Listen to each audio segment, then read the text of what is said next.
Baik, bismillahirrahmanirrahim. Kita mulai ya. Ya. Nah, ini materi yang akan kita pelajari. Dalam derivatif kurs mata uang ini ada pasar, currency future, pasar currency option. Ini sebenarnya bukan hanya future. Di dalam future ini nanti ada temennya dia, yaitu forward, currency forward. Kemudian ada option, currency option, pasarnya. Nah, ini option ini juga ada dua, ada yang call option, ada yang put option. Nah, jadi ini sebenarnya berlawanan gitu, kayak cermin lah ya. Yang satu sebagai pembeli, yang satu sebagai penjual. Jadi nanti kalau ngitung-ngitung ini agak ada hitung-hitungannya. Jadi kadang harus menempatkan diri kita, oh ini sebagai pembeli, oh kita saat ini sebagai penjual gitu. Jadi nanti lebih mudah kita untuk mengaplikasikan hitung-hitungannya ya. Nah, nanti itu akan lebih mudah dibantu dengan adanya grafik kontingensi bagi opsi ini ya. Sehingga kalau grafik kan secara visual kita lebih mudah memahami ya pada saat kita harus melakukan menggunakan opsi tersebut. Pada saat kapan tepatnya, pada saat kapan ada terjadi pemasukan, pada saat kapan rugi gitu ya. Nanti kita akan pelajari grafik ini. Kemudian ada efisiensi dari future dan juga opsi. Ya. Derivatif. Apa itu derivatif? Tulisannya agak putih juga jadi agak silau. Jadi transaksi derivatif merupakan salah satu instrumen keuangan yang dipergunakan untuk mengurangi resiko. Nah, jadi kalau kita udah belajar manajemen resiko, ini merupakan salah satu cara untuk mengurangi resiko, terutama pada perusahaan multinasional, karena adanya fluktuasi dari nilai tukar yang kita udah pelajari. Nah, nilai tukar ini bisa kita kurangi efeknya fluktuasinya.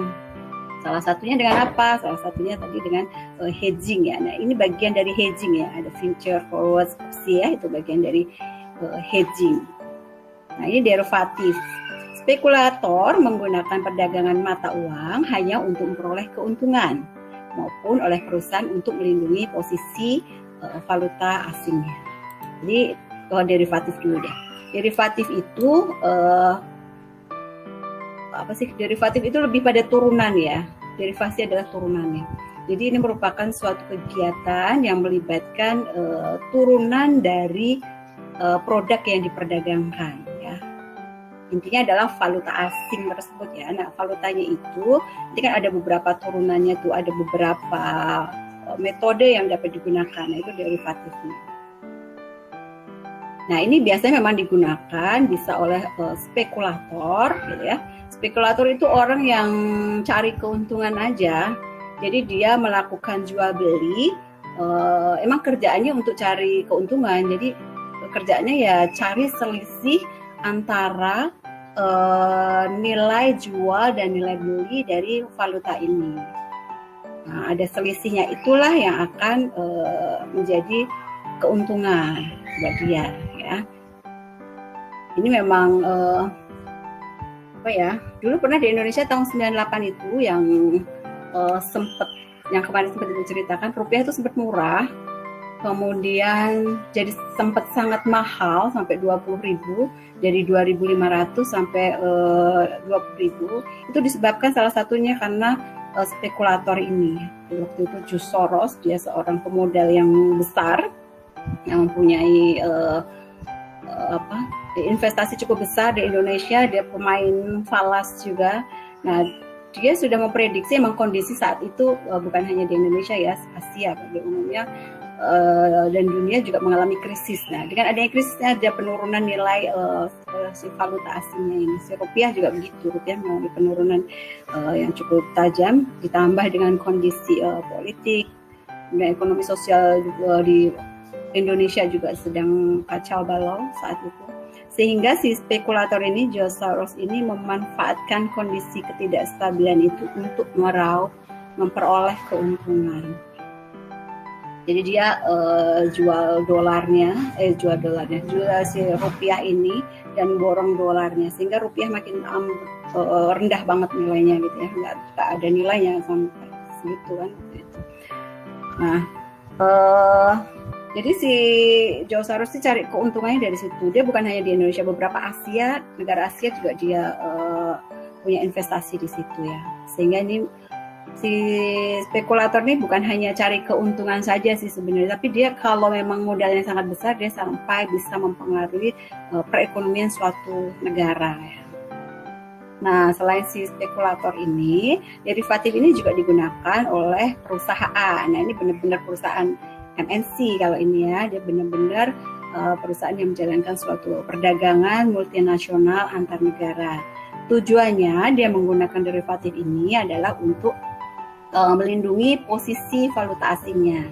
Jadi jangan sampai valuta yang dimilikinya itu jadi sangat turun jumlahnya kursnya gitu ya.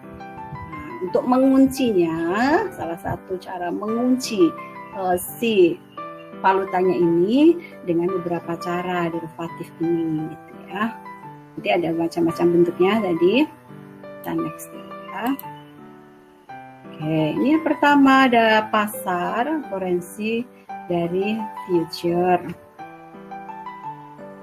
Kontrak yang menyatakan volume standar suatu mata uang tertentu untuk ditukar pada tanggal jatuh tempo tertentu. Hal ini serupa dengan kontrak forward dari segi perjanjian, tapi berbeda dari bentuk perdagangannya. Kontrak future diperdagangkan langsung antara dua pihak yang saling bertemu, sementara kontrak forward diperdagangkan melalui telepon. Kontrak future harus terstandarisasi dan kontrak forward dirancang sesuai keinginan pemesan. Baik, jadi kontrak di future ini langsung dibahas forwardnya. Sebenarnya beda nih ya. Perbedaannya udah ada di sini juga. Jadi kalau ini sebentar ya. Jadi ini dibuat suatu kontrak dulu gitu ya. Ada si orang yang perlu valuta asing, gimana ya ceritanya biar mudah dipahami. Misalnya Indonesia melakukan perdagangan dengan Amerika ya. Kita membeli barang-barang dari Amerika. Ya, kita beli barang-barang dari Amerika dengan menggunakan dolar tentunya kan, menggunakan dolar. Tapi belinya nggak cash nih, belinya kredit, sehingga nanti mau dibayarnya misalnya 3 bulan lagi, gitu kan? Kita mau bayar 3 bulan lagi. Nah, takut si dolarnya ini naik nantinya 3 bulan lagi. Nah, kita bisa gunakan ini si future ini. Bisa future, bisa forward kita gunakan. Pilih mana yang menurut perusahaan itu lebih sesuai gitu ya. Sehingga kan kita takutnya tadi ada kenaikan dari si dolar ini. Kalau dolar naik, otomatis kan utang kita jadi lebih banyak kan untuk membayarnya. Kita perlu rupiah yang lebih banyak untuk bayar kan. Nah, takut itu makanya kita menguncinya. Nilai dolar kita kunci. Kita kuncinya bisa dengan harga misalnya spot saat ini. Dolar saat ini berapa tuh? Taruhlah 14.500 ya, 14.500. Jadi kita 3 bulan lagi kita tetap bisa bayar utang kita tadi dengan dolar 14.500. Nggak naik gitu ya. Mungkin aja naik, mungkin turun ya. Kan kita nggak pernah bisa prediksi dengan tepat apakah ke depan mau naik atau turun. Tapi paling tidak kalau kita udah mengunci dengan harga segitu, kita lebih safety, lebih tenang gitu ya. Oh, kita punya utang segini. Jadi perusahaan bisa lebih pasti untuk membayar hutangnya, nggak terjadi kenaikan. Kalau penurunan sih alhamdulillah, jadi penurunan utangnya makin kecil ya. Nah, yang ditakutkan adalah dengan utangnya ini jadi naik karena adanya apresiasi dari dolarnya. Kita bisa menguncinya menggunakan future ataupun forward. Nah, ini ada bedanya. Bedanya antara future dengan forward itu, kalau sebentar. Nah, serupa tapi tak sama ya. Kalau future itu diperdagangkan antara dua pihak yang saling bertemu. Jadi kalau future itu ada bursanya, kayak di Bursa Efek Indonesia. Kalau di situ kan dijualnya saham-saham ya. Nah kalau ini valuta, khusus valuta aja. Jadi itu ada bursanya juga yang menjual valuta ini. Jadi di situ nanti ada pialang-pialangnya nih. Pialang itu perantaranya, ada perantaranya yang memperdagangkan dan mempertemukan antara si pembeli dan penjual dari future-nya ini. Nah, beda kalau forward. Kalau forward ini diperdagangkan melalui telepon. Jadi gini, kalau forward ini itu nggak ada bursanya, nggak ada tempat khusus untuk menjualnya. Misal perusahaan butuh, perusahaan bisa telepon bank. Jadi perusahaan bisa tinggal telepon ke bank, saya perlu 3 bulan lagi $100, $100.000. Nah, saya mau menguncinya, belinya dengan harga yang berlaku berapa yang bank tawarkan. Gitu. Jadi bedanya kalau future itu ada bursanya, ada tempat pasarnya. Kalau si forward ini nggak ada. Jadi langsung hubungan si perusahaan dengan bank misalnya seperti itu ya. Kemudian kontrak future ini harus terstandarisasi. Kalau kontrak forward dirancang sesuai keinginan pemesan. Jadi kalau future ini terstandarisasi itu maksudnya di situ udah ada standar jumlah-jumlahnya per unit. Misalnya 1 unit ya. Kalau dolar Australia itu per unitnya misalnya ada 100.000 kontrak, per unitnya isinya 100.000. Misalnya kalau Inggris misalnya 62.500. Nah kayak gitu sudah terstandarisasi. Misalnya kita perlu dolar Australia 500.000 dolar Australia. Nah kita bisa beli si future ini berarti 5 kontrak, 5 kali 100 karena setiap satunya isinya 100.000. Sehingga kalau kita perlu 500.000 dolar, maka kita bisa beli 5 kontrak ini ya, 5 unit kontraknya. Nah, jadi dia sudah terstandar seperti itu. Kemudian jangka waktunya juga sudah terstandar. Misalnya biasanya dia akan jatuh jatuh temponya itu pada pertengahan bulan, misal tanggal 15 ya. Jadi setiap tanggal 15 bisa dicairkan, bisa dilakukan si future ini. Nah, kalau forward enggak, forward ini lebih bebas sesuai dengan keinginan dari si pemesan. Misalnya kita perlu tadi berapa 500.000 dolar ya. 3 bulan lagi. Nah kita langsung menghubungi bank, kita mau pesan, kita mau beli forward ini untuk 3 bulan ke depan sebesar 500.000 misalnya gitu. Nah dicairkannya bebas, tergantung dia misalnya mau 3 bulan lagi, mau tanggal 1-nya, mau tanggal 2-nya, mau tanggal 3, terserah, tergantung keinginan si pembelinya ini. Gitu ya. Jadi kontrak forward ini lebih fleksibel sebetulnya daripada kontrak future. Kalau future semuanya sudah terstandar, baik jumlahnya sudah per kontraknya itu sudah ditentukan, kemudian tanggal jatuhnya juga sudah ditentukan gitu ya. Nah kalau di forward ini lebih fleksibel, kapan tergantung perusahaan membutuhkannya, baik jumlah maupun tanggal jatuh temponya kayak gitu ya. Oh, nanti kayaknya di belakang ada lagi perbedaannya. Kalau di buku ibu ada yang lebih lengkap ya perbedaannya.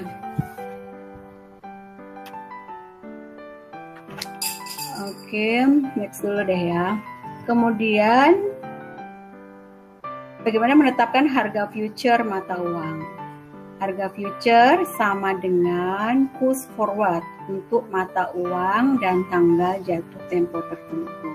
Jadi harganya si future sama si forward ini sama nih. Pada tanggal yang sama, misalnya sekarang tanggal 6 September, pasti harganya akan sama. Walaupun dia namanya future, namanya forward, tapi harganya biasanya sama. Kalau nggak sama, nanti ada si spekulator nih di sini yang main nih, yang bisa menggunakan selisih dari forward dan future ini, sehingga tanggal harganya selalu sama pada hari yang sama ya. Pada waktu yang sama itu biasanya sama. Kalau harinya udah beda, pastinya beda ya, kan fluktuatif nilainya, sana itu.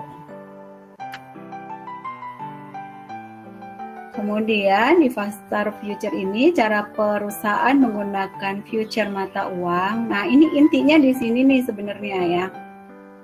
Jadi kita membeli future itu sebagai lindung nilai atas hutang. Jadi ada membeli future dan menjual future. Ini beda ya. Kalau kita beli future itu sebagai lindung nilai atas hutang. Tadi misalnya kita sebagai importir, kan kita beli produk dari Amerika. Nah, karena kita beli produk, otomatis kita pembeliannya nggak cash, ya, otomatis kita punya hutang kan. Nah, karena kita takut hutang kita nanti jadi tambah banyak karena nilai rupiah kita turun, maka kita untuk nguncinya kita beli future. Ya, untuk melindungi nilai hutang kita biar nggak tambah banyak nantinya yang harus kita bayar. Nah, sebaliknya ini ada yang menjual future sebagai lindung nilai atas piutang. Jadi ini kebalikannya. Kalau kita melakukan ekspor, ya kita lakukan ekspor ke Amerika, sebaliknya. Maka ini juga ekspornya penjualannya nggak tunai ya, hutang tempo misalnya mau dibayar 5 bulan lagi. Nah, karena dijualnya secara kredit, otomatis kita punya piutang kan.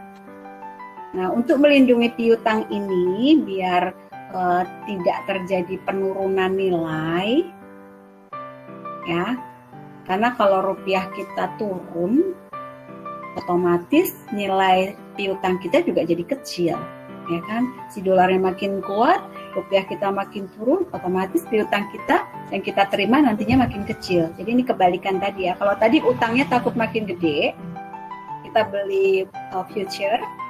Kalau ini takut piutang kita jadi kecil, jadi apa yang kita terima jadi kecil. Nah, karena kita takut jadi lebih rendah piutang kita, jadi kita menjual future ini, menjual future. Gitu. Sampai di sini pahami bisa? Ibu menggunakan kata-kata yang mudah nih. Jadi ini agak jelimet gitu kalau dipahami, baca bukunya juga agak ribet gitu. Jadi kalau ibu lebih menggunakan bahasa yang simple, sederhana, mudah-mudahan bisa dipahami ya. Intinya sih itu.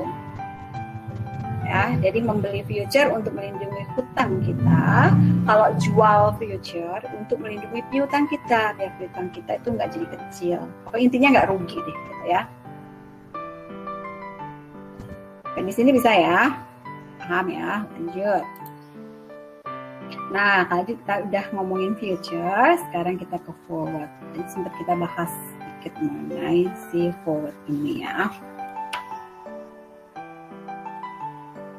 Kontrak forward adalah perjanjian antara sebuah perusahaan dengan bank komersial untuk menukar sejumlah mata uang tertentu dengan kurs nilai tukar tertentu yang disebut kurs forward pada tanggal tertentu di masa depan. Jadi tadi intinya sih sebenarnya sama tadi ya, seperti future, cuma tadi ada perbedaannya sedikit. Tadi nggak diperdagangkan di bursa, kemudian dia langsung ke bank, ya kan ini. Jadi si perusahaan biasanya langsung ke bank untuk beli. Jadi dia bisa pesan. Di sini juga ada jual dan beli ya, sama ya. Ada beli forwardnya, ada juga jual forwardnya.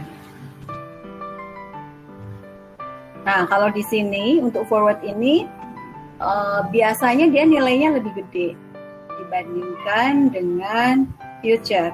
Kalau future tadi kan per kontrak ya, nah kontraknya kan tadi di split jadi lebih kecil. Misalnya dolar dibikinnya per 100.000 unit.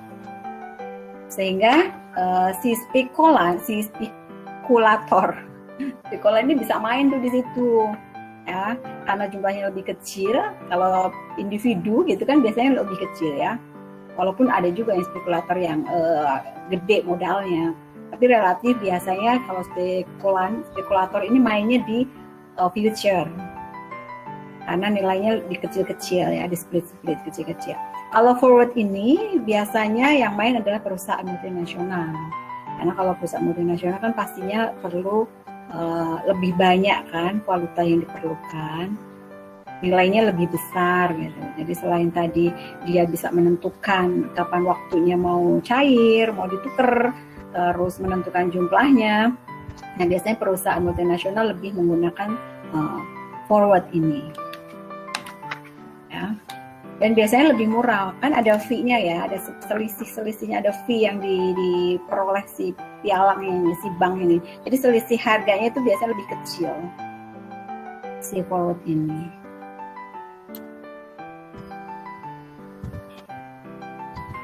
Kontrak forward. Kontrak forward tanpa penyerahan. Perjanjian dalam posisi membeli atau menjual sejumlah mata uang tertentu pada kurs nilai tukar tertentu dan pada tanggal penyelesaian tertentu di masa depan, serta digunakan pada mata uang negara berkembang. Kalau ini biasanya untuk negara yang berkembang nih, tanpa penyerahan. Namun NDV berarti non-delivery forward ya, NDV ya, tidak mengakibatkan pertukaran mata uang yang sesungguhnya pada tanggal kontrak. Cara MNC menggunakannya dilihat dari selisihnya dan antara jual dan belinya, kemudian premi atau diskon atas kurs forward. Premi ini kalau menguntungkan ya disebut premi, dapat premi ya, selisihnya. Diskon kalau merugikan, negatif. Kemudian ada arbitrase, kemudian ada pergerakan kurs forward sepanjang waktu dan untuk transaksi swap. Nanti untuk jelasnya silahkan baca buku yang Ibu sudah berikan. Di situ ada lebih jelas mengenai ini ya.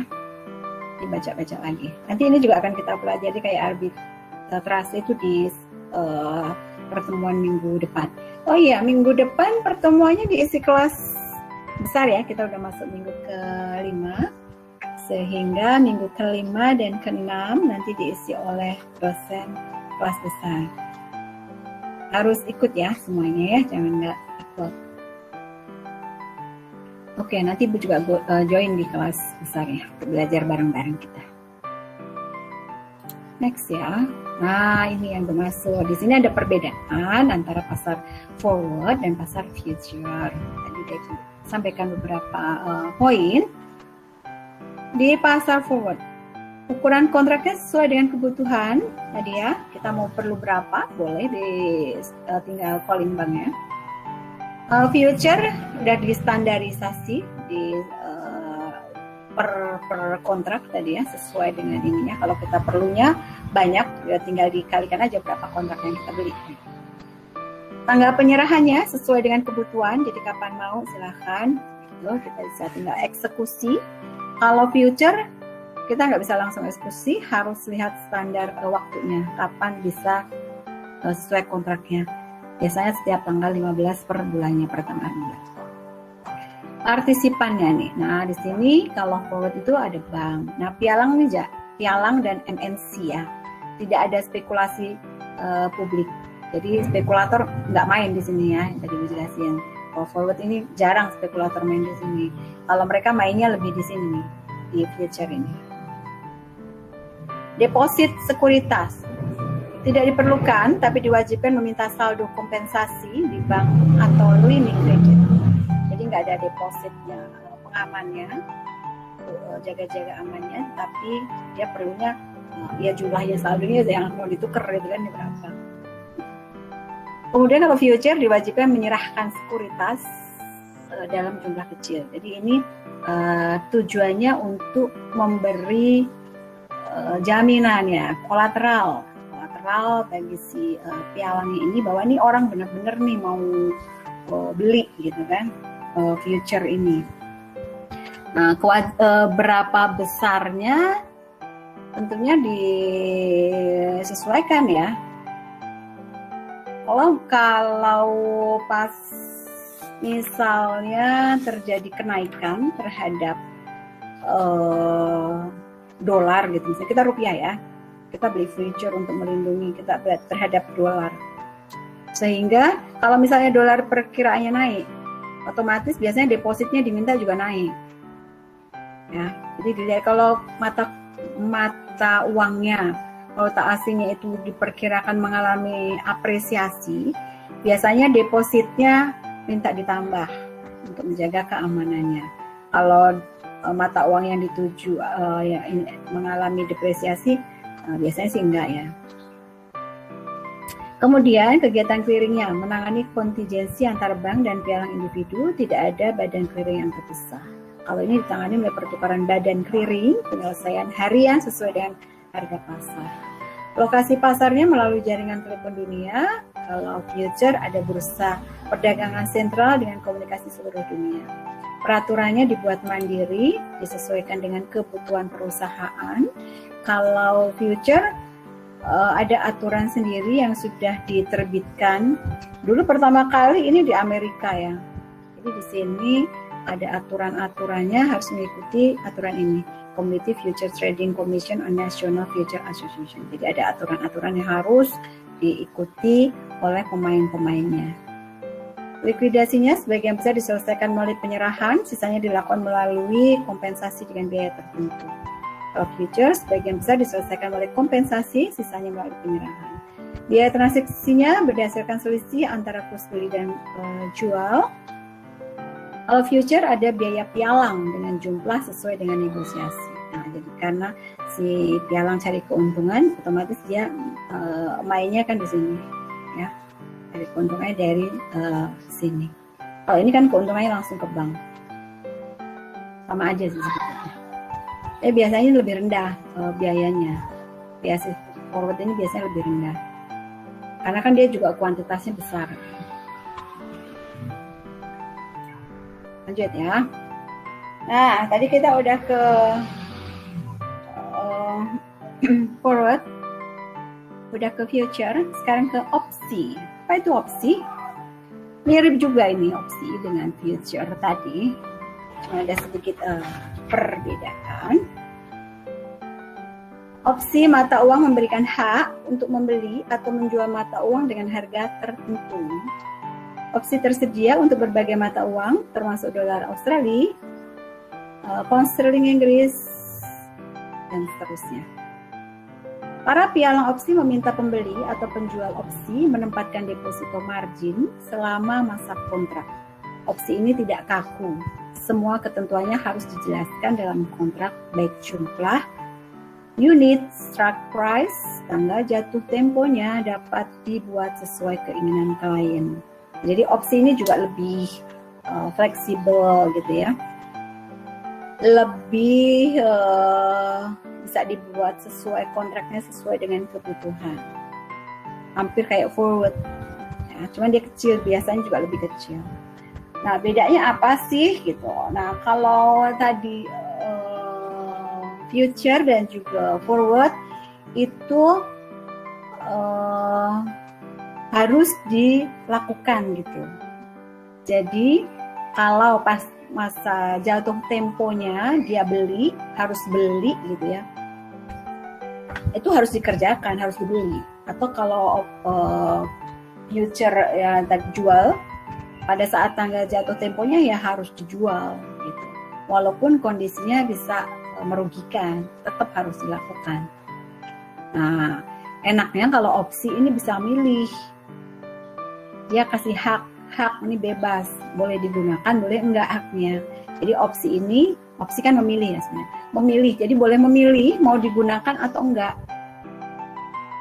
Kalau pada saat misalnya rugi, ternyata di kurs ke depan rugi nih, justru mata uangnya dolar ternyata malah turun dari 3 bulan sebelumnya gitu kan kita jadi rugi ya, kita udah bayar preminya, kita udah bayar biaya apa namanya, strike price. Strike price itu harga yang disetujui akan diputuskan saat yang akan digunakan. Nah, bisa jadi harganya lebih rendah. Nah, kalau lebih rendah, kita bisa nggak usah beli. Kita lebih baik beli aja di spot langsung, ya kan? Tapi kalau harganya lebih tinggi, boleh kita gunakan. Jadi gitu, opsi itu bebas. Lihat situasinya. Bisa kita gunakan, bisa enggak. Kalau menguntungkan, kita gunakan. Kalau rugi, nggak usah digunakan. Kalau nggak digunakan, kita rugi nggak? Nah, kita lihat itunya. Paling ruginya itu sebesar biaya preminya. Jadi ada biaya premi ya. Biaya untuk si pialangnya ini. Si penjual ini, pialangnya ya. Kan dia menanggung resiko juga, ya kan. Nah, paling kita ruginya itu kalau kita nggak menggunakan. Nah, ini tersedia untuk beberapa mata uang. Ini mata uang yang memang sudah terkenal ya. Ada yang disebut hard currency, ada yang disebut soft currency. Hard currency itu mata uang yang sering digunakan untuk perdagangan internasional, seperti ini. Kalau soft currency itu mata uang yang jarang digunakan untuk perdagangan internasional, belum dipercaya. Rupiah masih di soft currency. Kemudian para pialang opsi meminta pembeli atau penjual opsi menempatkan deposito margin selama masa kontraknya. Nah, ini depositonya ini untuk safety ya tadi ya, untuk menjamin. Jangan sampai dia mengingkari nanti pas pada saat rugi harus eksekusi, ternyata dia nggak jadi misalnya. Ini ada marginnya. Opsi ini tidak kaku, semuanya ketentuannya harus dijelaskan dalam kontrak. Dibikin kontraknya, jumlahnya unit berapa, strike price-nya berapa. Strike price ini disebut juga exercise price, yaitu tanggal eksekusinya, jumlah eksekusinya. Jadi pada saat ini berapa nih harga yang ditetapkan ya. Misal dolar 3 bulan ke depan menetapkan 15.000, itu strike price-nya 15.000 ya. Kemudian ternyata 3 bulan ke depan harga dolar 14.000. Karena tadi strike price 15.000, harga spotnya ternyata hanya 14.000, kan rugi nih kalau kita menggunakan opsi ini. Nah, kita bisa batalin opsi ini, nggak jadi beli. Lebih baik kita langsung beli di spotnya aja, langsung beli langsung, nggak pakai kayak gini, karena harga di spotnya lebih murah, kan? Jadi kita batalin kontrak opsi ini. Ya, boleh kayak gitu. Jadi kita hanya akan mendapatkan kerugian dari preminya. Atau kalau ternyata dolar naik, tadi strike price 15.000 3 bulan ke depan, ternyata harganya jadi 16.000. Nah, kita boleh gunakan. Berarti kita gunakan, tetap kita beli dengan harga 15.000. Kayak gitu ya. Sampai di sini ada pertanyaan dulu. Di sini nanti ada opsi jual dan opsi beli ya. Hampir sama dengan forward tadi, future ada jual dan beli. Dasar pemikirannya juga sama ya. Di sini ada pasar opsi, bursa over the counter. Jadi di pembeliannya juga di pasar ya, ada bursanya.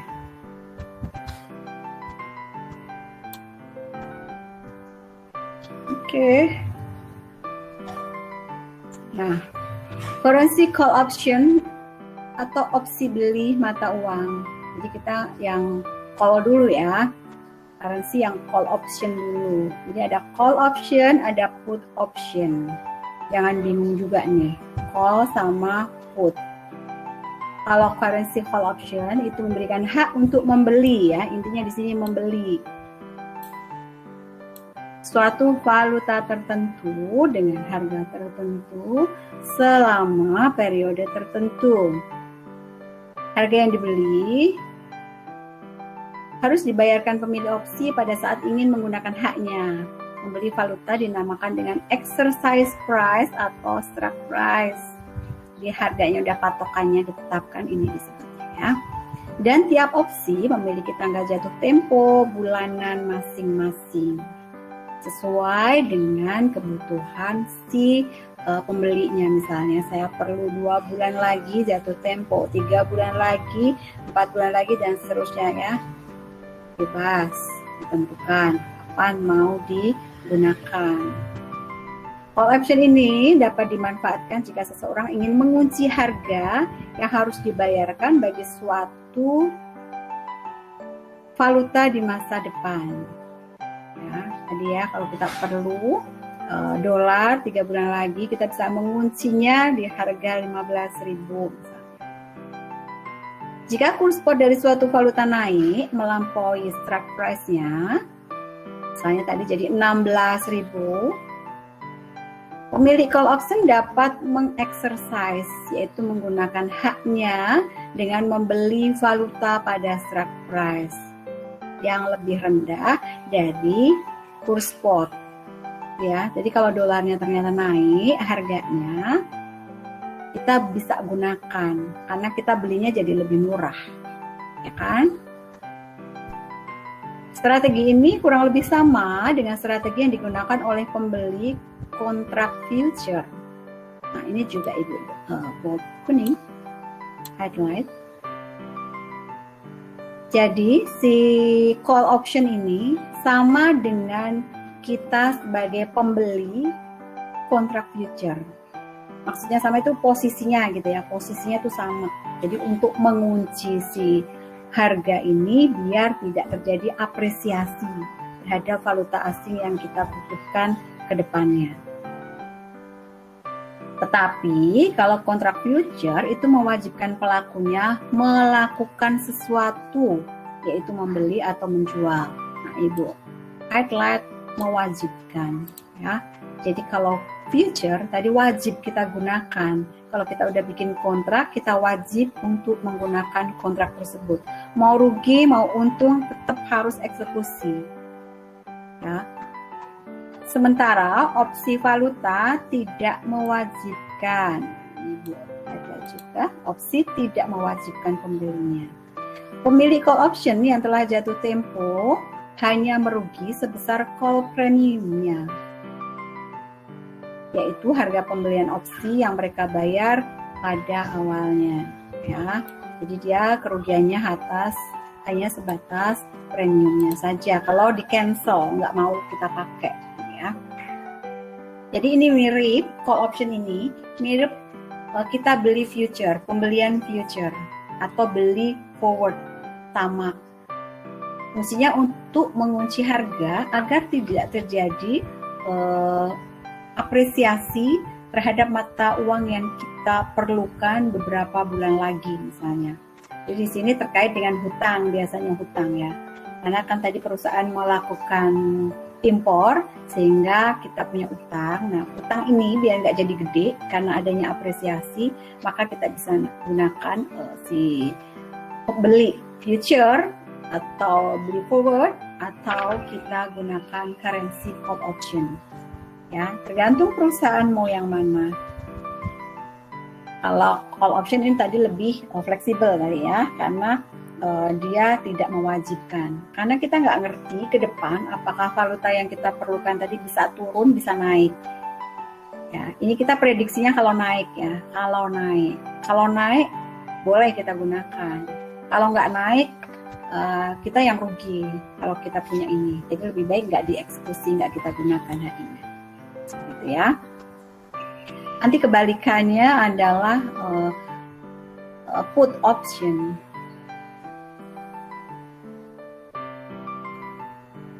Hubungan antara premi opsi dengan ketiga hal tersebut, hal ini. Jadi premi itu adalah besarnya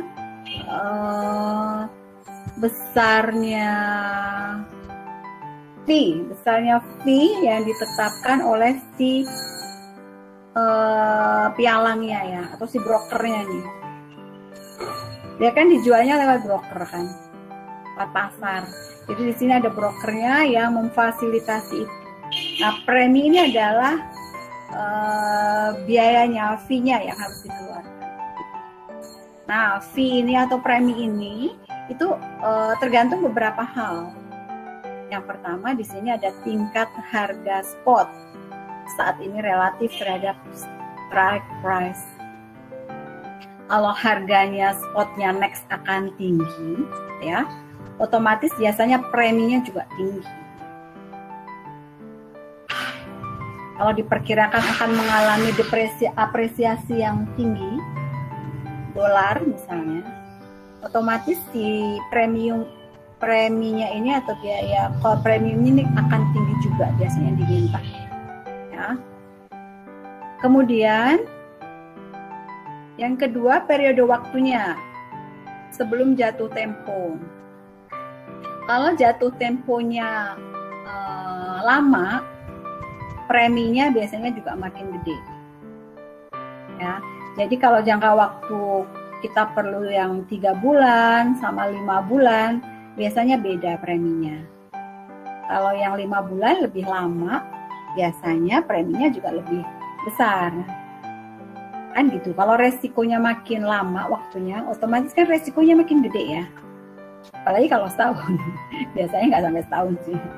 30, 60, 90 hari gitu biasanya ya. Atau 120 hari, ya, biasanya gitu. 30, 60, 90, 120. Biasanya seperti itu jangka waktunya. Jadi semakin lama jangka waktunya, biasanya makin besar juga premi yang diperlukan, yang ditetapkan. Nah, yang ketiga ada potensi fluktuasi nilai mata uang. Nah, biasanya valuta asing yang fluktuatif itu juga preminya makin besar. Fluktuatif itu makin naik turunnya makin tajam gitu ya. Kayak rupiah lah misalnya, rupiah kan fluktuatif banget tuh misalnya terhadap dolar. Ya biasanya kalau fluktuatifnya tinggi, otomatis preminya juga tinggi. Kalau dolar relatif aman mungkin ya, relatif nggak fluktuatif, nah, sehingga mungkin preminya juga lebih kecil, gitu ya. Jadi ketiga faktor ini, yaitu tingkat harga spot terhadap strike price, kemudian periode waktunya, dan juga fluktuatifnya ini akan mempengaruhi besarnya dari premi. Nah, itu semua bisa digambarkan dalam rumus seperti ini ya.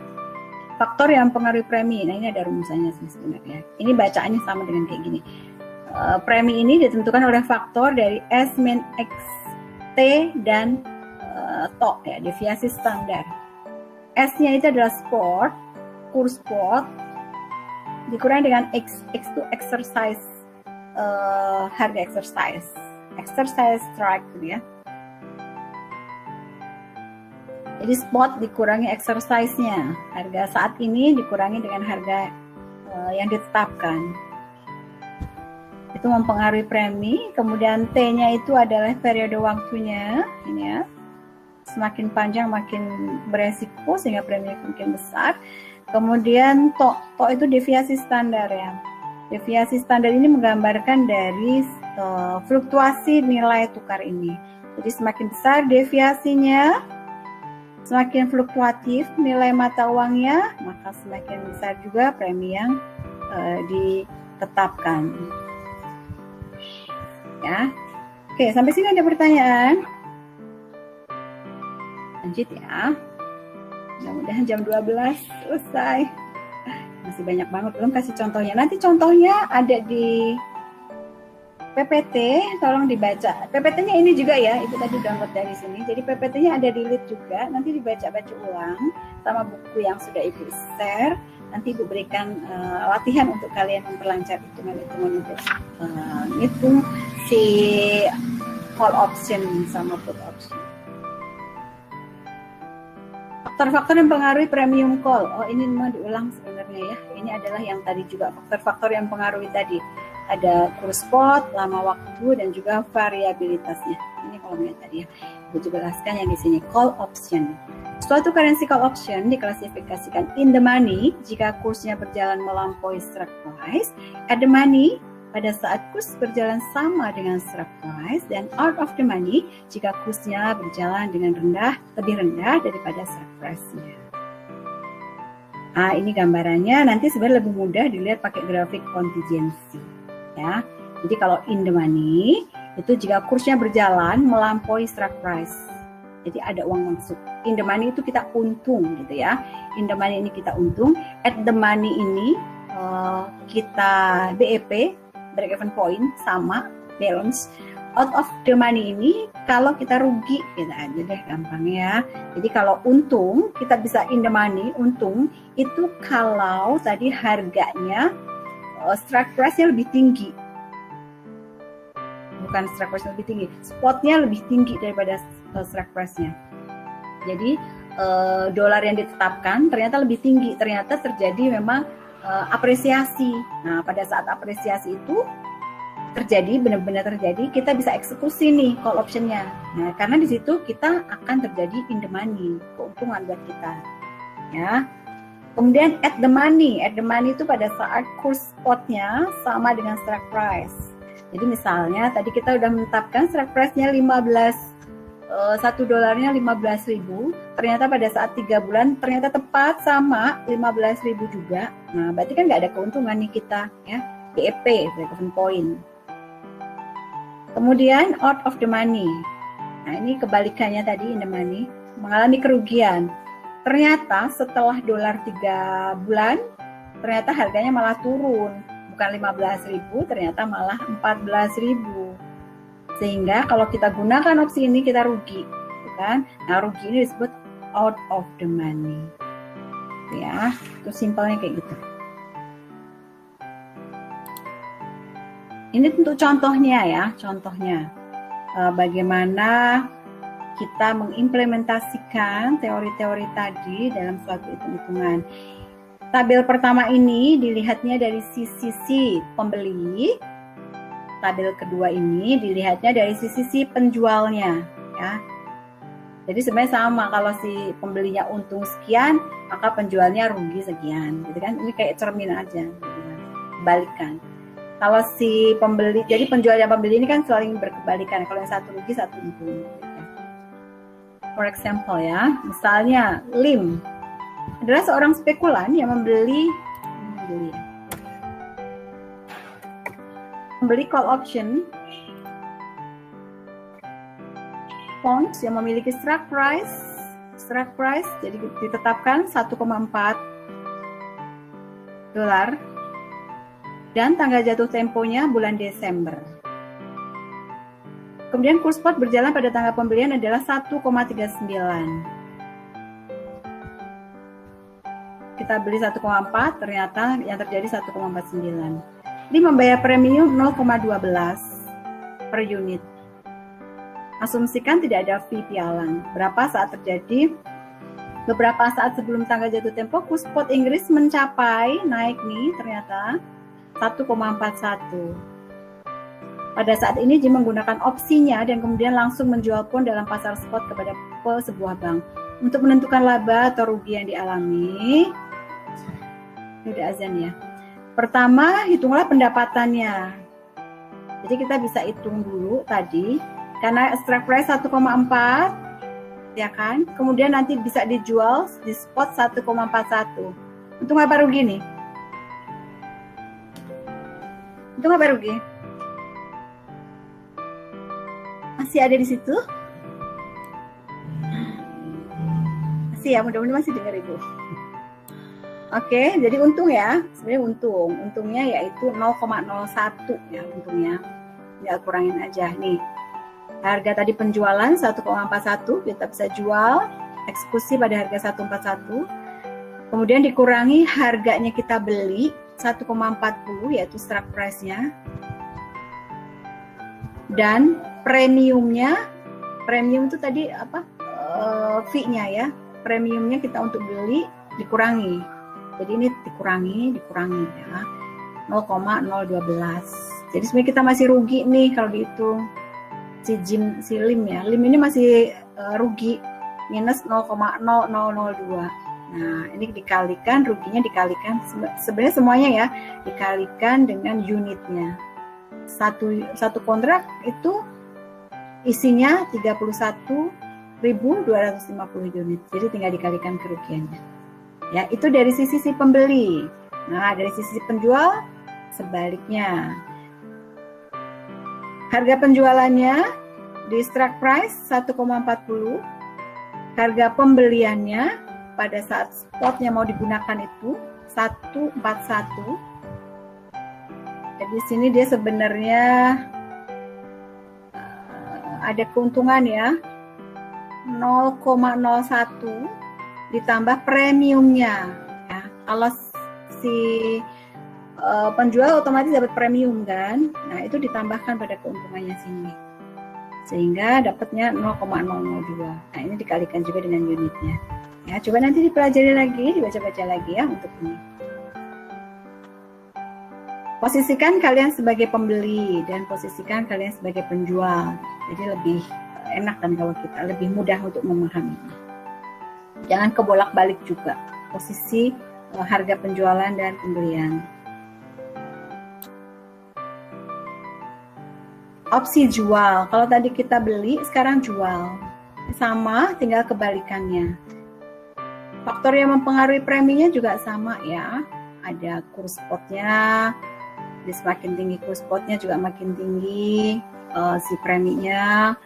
Kemudian periode waktunya makin panjang, jatuh temponya, periodenya, maka preminya juga makin besar dan juga fluktuasi dari nilai tukarnya, deviasi standar. Ya. Ininya juga sama, di opsi jual ada in the money, at the money, dan out of the money. Cuman kebalikannya juga. Jika kursnya nilai tukar ini lebih kecil, lebih menguntungkan. Jadi kalau opsi jual, itu harapannya adalah terjadi depresiasi ya. Kalau tadi opsi beli, harapannya terjadi apresiasi, kenaikan. Kalau opsi jual ini harapannya terjadi depresiasi. Ada azan. Mudah-mudahan kita bisa selesaikan ini ya. Kita break dulu sebentar ya, 5 menit.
Oke, kita mulai lagi ya.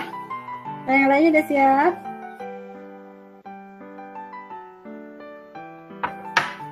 Masih ada di situ? Terus rasa sendiri di sini? Masih, Ibu. Masih, alhamdulillah. Masih, Ibu. Masih. Kirain Ibu ditinggal sendirian. Ini sampai mana kita?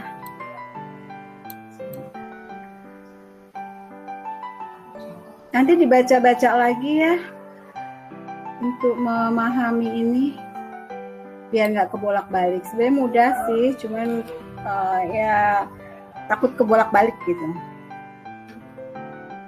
Tadi sampai sini ya, di opsi jual ini atau put option ya, put option. Ini adalah sama kalau posisinya kalau kita punya piutang, kayak tadi di kalau kita jual future atau jual forward. Jadi di sini jual opsi jual. Posisinya sama.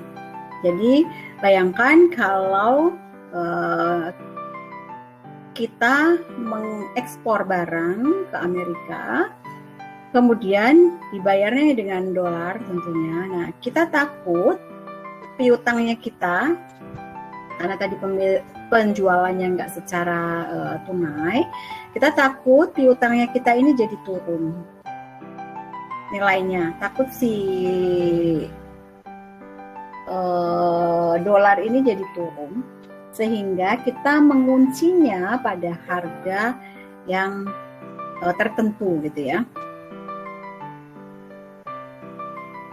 Jadi di sini kalau in the money itu untung kan, in the money itu ada untung. Untung itu terjadi jika kurs nilai tukar saat ini lebih kecil dari strike price-nya. Ya. Jadi strike price-nya 15.000, misalnya ditetapkan 1 dolar 15.000. Ternyata dolarnya turun, mengalami depresiasi. Nah, di sini kita bisa gunakan in the money. Kita bisa menggunakan opsi tersebut, opsi jual ini, karena di sini menguntungkan. Kalau at the money balance, di mana kurs nilai tukar itu sama dengan strike price, ya, kita mau gunakan boleh, enggak boleh. Out of the money, jika nilai tukar kurs saat ini lebih tinggi dibandingkan strike price dari harga strike price-nya, sehingga tidak menguntungkan. Nah, kalau out of the money ini kebalikannya. Jadi kalau ternyata dolar makin mahal, depresiasi, jadi malah kita rugi di sini ya. Jadi ini kebalikannya dengan opsi beli tadi.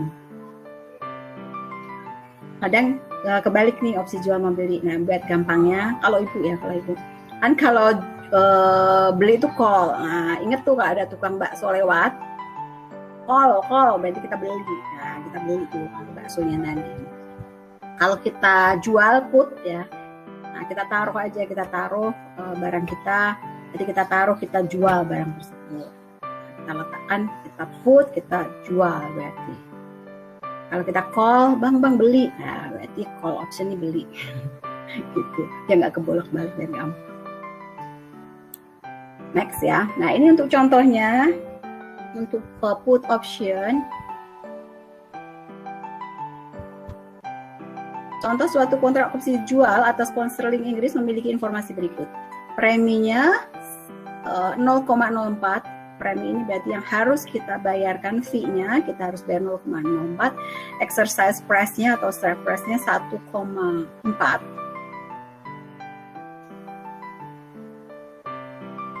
Kontrak ya, oke. Satu kontraknya terdiri dari 31.250.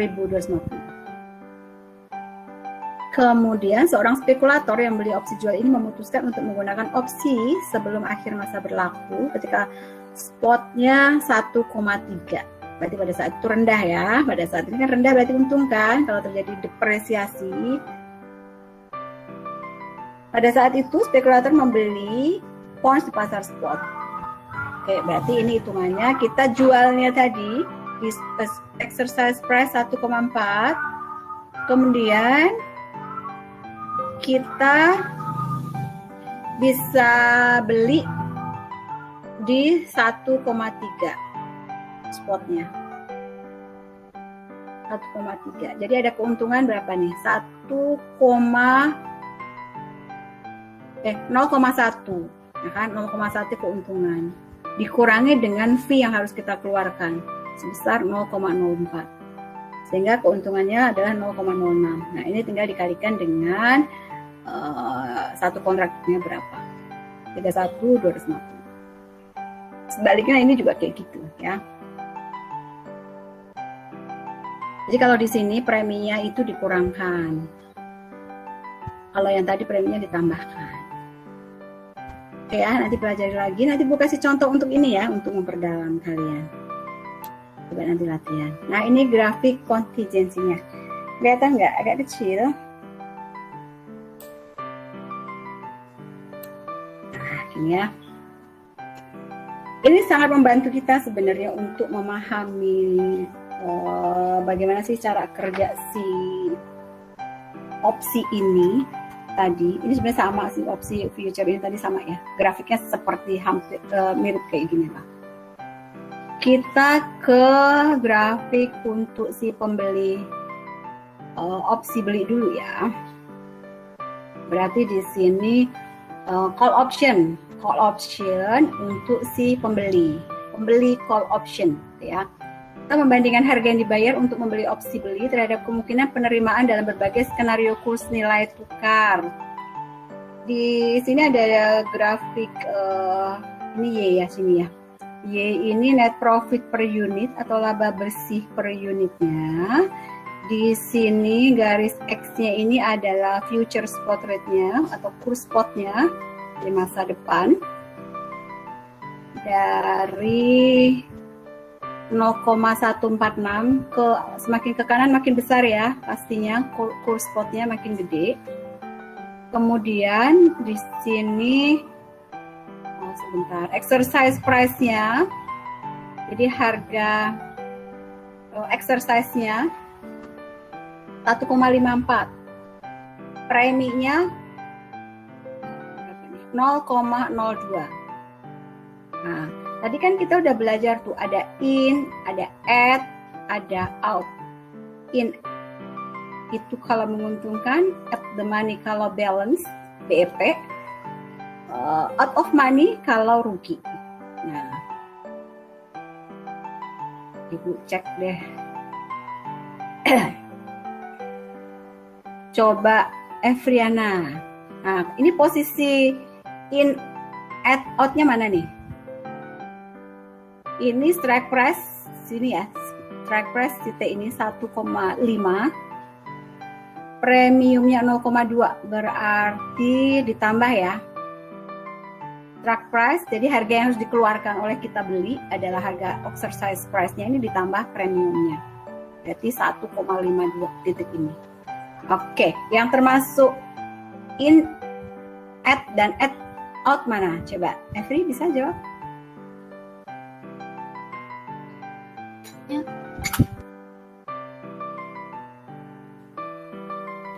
Maaf Ibu, saya masih kurang paham. Sinyalnya juga putus-putus di sini. Oh gitu ya. Oke.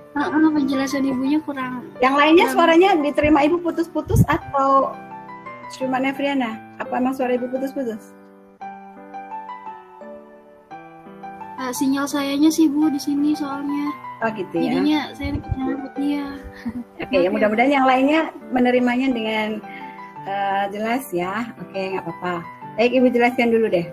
Ini emang agak jelimet sih, tapi kalau dibaca berulang-ulang insya Allah ngerti. Tadi kan kita ada posisi rugi, untung, dan PP ya. Kalau kita punya nih, kita beli opsi call ini opsi call ya, kita beli, kita sebagai pembeli. Nah, kita kan ada di 1,52 ya. Kita udah keluarin harga exercise-nya, itu harga yang harus kita bayar. Kemudian preminya 1,02. Maka titiknya ini 1,52 ini adalah BEP-nya. BEP apa tadi? BEP itu kan disebut at the money ya. Impas gitu ya. Oke, Ibu jelasin dulu deh yang biru dulu. Lupa kelewat. Jadi biru ini adalah preminya 0,02 ya kan. Jadi kita kan mengeluarkan tuh biaya preminya yang harus kita bayar sebesar 0,02. Makanya kita ada grafik di bawahnya nih. Di bawah kursnya ini 0,02. Sehingga ini adalah harga yang harus kita bayarkan kepada pialangnya.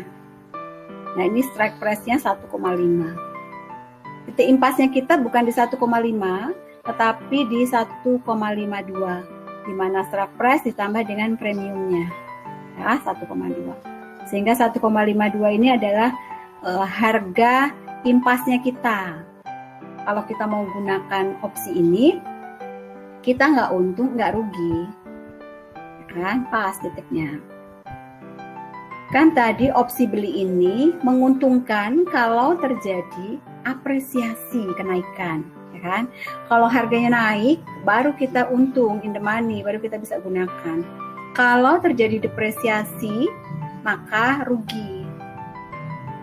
Kita nggak bisa gunakan. Nah, kan atas dasar itu, maka kalau harganya naik ke sini semakin besar, di atas 1,52, misalnya 1,54, maka kita bisa gunakan opsi ini. Karena ini akan menguntungkan. Makanya posisi di sebelah kanan ini adalah posisi in the money. Ya, jadi semakin besar akan semakin menguntungkan. Oke, jelas ya. Nah, kalau terjadi depresiasi nih, penurunan di sini, opsi ini nggak menguntungkan. Kita nggak usah pakai opsi ini. Kan tadi opsi milih boleh gunakan, boleh enggak. Nah, kalau harganya ternyata lebih rendah dari 1,52, berarti terjadi out the money, keluar uang, rugi, nggak usah digunakan. Gitu ya, ini gambaran yang sederhana. Jadi tadi apa yang udah Ibu jelaskan, kalau digambarkan tuh sebenarnya sederhana banget kayak gini. Jadi cukup apalin grafiknya, itu akan mempermudah kalian. Preminya nanti kalian bisa rubah-rubah tergantung soalnya misalnya. Preminya misalnya 0,4 ya taruh aja di sini. Berarti nanti ketemu TIP-nya berapa ya. Itu grafik kontingensi bagi pembeli opsi beli, call option. Sekarang ini kebalikannya nih. Ini penjual dari call option. Membandingkan premi yang diterima dari penjual opsi terhadap penerimaan dari pembeli jual opsi pada berbagai kemungkinan. Kalau ini kita lihatnya dari sisi penjualnya ya, dari jualnya. Kalau yang tadi dari pembeli, ini penjual. Kalau penjual berarti kan ini dengan kondisi yang sama ya, di mana strike price-nya atau exercise price-nya sama di titik 1,5. Nah, karena dia di posisi penjual, otomatis dia dapat premi kan. Preminya makanya di posisinya di atasnya kurs spot. Karena itu merupakan keuntungan dia. Ya, dan merupakan keuntungan sehingga posisinya di atasnya. Oke. Sehingga titik at the money-nya di posisi 1,52. Ini adalah posisi at the money. Tidak ada keuntungan, tidak ada kerugian. Ya, netral atau balance. Kemudian kalau terjadi apresiasi, kenaikan dolar, berarti di samping kanan. Misalnya terjadi 1,54. Kira-kira perusahaan untung apa rugi? Si penjual opsi ini untung atau rugi? Kalau di samping kanan nilainya naik. Untung, Bu. Untung? Nah, ternyata masih kebalik nih, Samuel. Oh, kalau kebalik. ini Kebalik ya? iya, kebalik. Jadi kalau ini tadi opsi beli, pembelinya kan kalau kenaikan dia untung. Tapi sebagai penjual, kalau dia naik, dia malah rugi. Jadi kalau dia terjadi apresiasi, dolarnya jadi 1,54, dia rugi. Kan dia jadi bayarnya lebih mahal. Ya kan? Kan dia harusnya bayarnya di sini titiknya. Karena dia jual, dia harus bayar di sini. Jadi lebih mahal.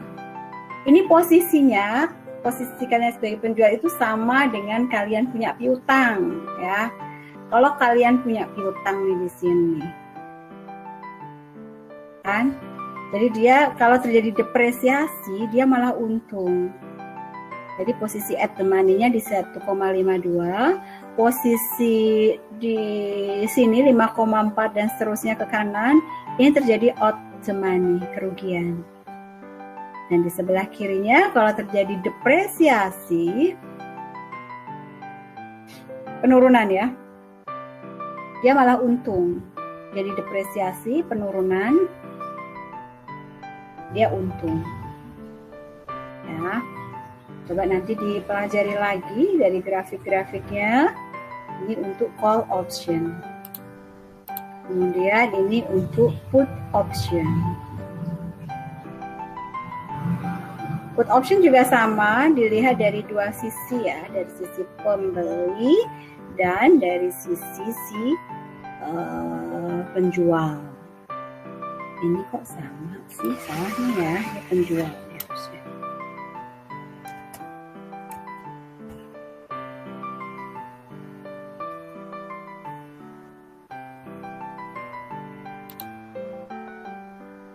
Jadi di sini ibu nggak terlalu lihat kecil-kecil banget sih.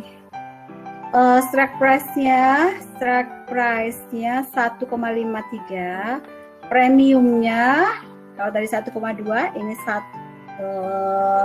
premiumnya 0,03 ya.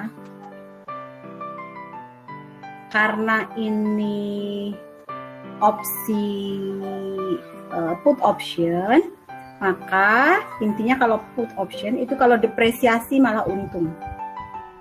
Ya. Kebalikan tadi dengan call. Jadi kalau ini terjadi depresiasi untung. Kalau terjadi apresiasi rugi. Sehingga di sini ini 0,3 ya, fee-nya ya 0,03. Maka harga ad-nya adalah 1,5 di strike price dikurang dengan 0,03. Jadi akan ketemu di titik 0,47 ya. 0,47. Di sini adalah posisi at the money. Kemudian ini kan harapannya terjadi depresiasi kan kalau ini. Jadi kalau terjadi depresiasi semakin ke kiri maka akan menguntungkan in the money. Sebaliknya kalau terjadi apresiasi ke kanan maka terjadi out the money, kerugian. Ya. Kadang ibu juga suka aku bolak-balik, tapi ini bener nih, yang ini bener. Ini kebalikannya. Nah, ini cerminan sepertinya, cerminannya. Jadi kalau ini tuh kayak si pembeli opsi beli. Nah, posisinya kayak gitu. Jadi kalau ke kanan semakin kursnya ini ke kanan dia untung. In the money-nya di sisi kanan. At the money-nya di 1,47. Nah, semakin ke kiri dia rugi. Out the money. Ya. Coba nanti dibaca-baca ulang, dipelajari ya. Setengah 1, sebenarnya terlambat ini. Oke. Ini mata uang bersyarat, opsi mata uang bersyarat. Dibuat dengan premi bersyarat, berarti bahwa premi yang dibayar untuk opsi tersebut tergantung pada pergerakan nilai mata uang selama periode tertentu.